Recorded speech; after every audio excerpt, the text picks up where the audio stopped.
மேயர madam, இப்பதான் ஒரு கண்குள்ளா காட்சி ஒன்றை பார்த்துட்டு வந்தேன். புரோட்டோகாலா, நீங்க புரோட்டோகால் பத்தி பேசக்கூடாது. பொரோட்டாவும் சால்னாவும் நல்லா இருக்குமா, பொரோட்டாவும் ஆட்டுக்காலும் நல்லா இருக்குமா, ஆட்டுக்கால் பாயாவும் வேணா பேசுறதுக்கு நீங்க லாய்க்குப்படுவீங்கன்னு நினைக்கிறேன் மேடம். ஏன் அதை நான் சொல்றேன்னா, இப்பதான் எம்எல்ஏ பல்லவி அக்காவை ஒரு பேட்டி கொடுத்ததை பார்த்தேன்.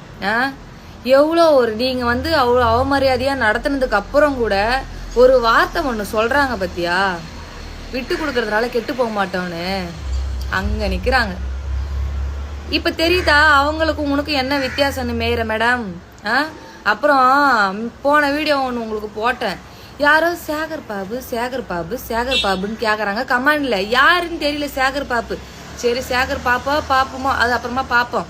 எனக்கு தெரியல, அது மக்கள் கேட்டாங்க.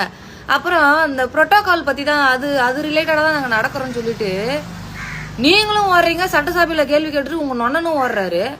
அதெல்லாம் நீங்க உங்களோட கொத்தூஸ் ரொம்ப ப்ரௌட் கொத்தூஸ் பேச மாட்டாங்க. எங்க அண்ணன் மக்கள் முன்னாடி பதில் சொல்றாரு, இல்லைன்னா சட்டசபையில கேள்வி கேட்டு பதில் சொல்றாரு. அதை நீங்க காதை கொடுத்து கேட்க மாட்டீங்க. எங்க அண்ணன் எது பேசினாலும் குத்துதே கொடையுதே, வெளியில போறவன பிடிச்சி வேட்டிக்குள்ள ஊத்துக்கிட்டு நீங்களாம் ஒரு கதையை கிளப்புறீங்க. புரியுதா என்ன மேயர மேடம்? சேகர் பாபு சரி விடுங்க.